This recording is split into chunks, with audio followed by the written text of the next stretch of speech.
We are on to the East region. Let's start. So 1 seed Purdue 58, 16 seed Fairleigh Dickinson 63. One of the biggest March Madness upsets of all time, either first or second.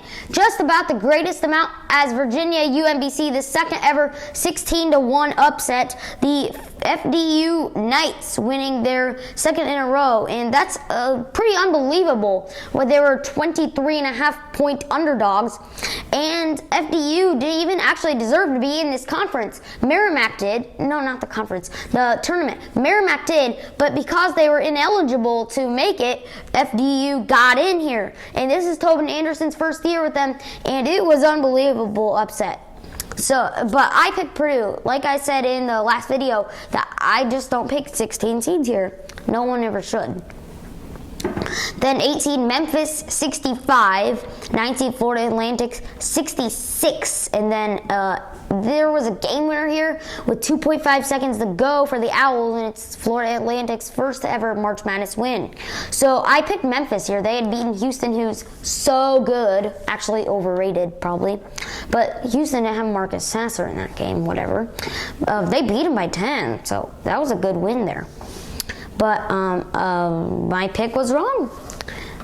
5 seed Duke 74, 12 seed Oral Roberts 51. Oral Roberts had the best shooter in the country, Max Abmas. What happened to him?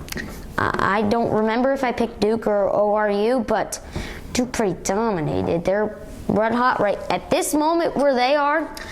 Duke had won 11 in a row. 4 seed Tennessee 58. 13 seed Louisiana 55. I expected it to be close, and it was, though I thought Tennessee would come out on top because Tennessee isn't playing really well right now, but Louisiana is not a good team, really.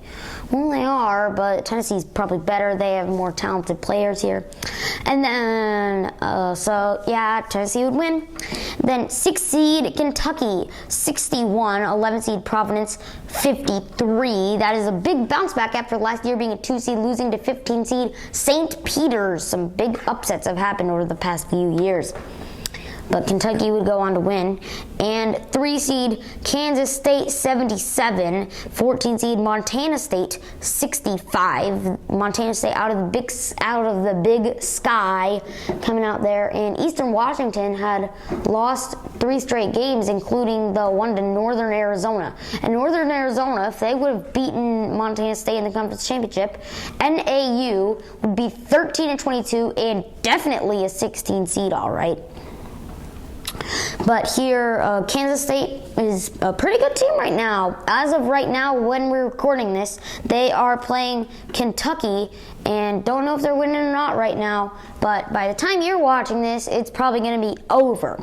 And then 7 seed Michigan State 72, 10 seed USC 62. I saw some people picking USC, just thinking that 7-10 is an upset. It's really not. And plus, Michigan State is kind of getting to a blue blood at this point a bit. And I have the Spartans going on and beating Marquette. And speaking of Marquette, they would go on to win 78-61 over 15 seed Vermont.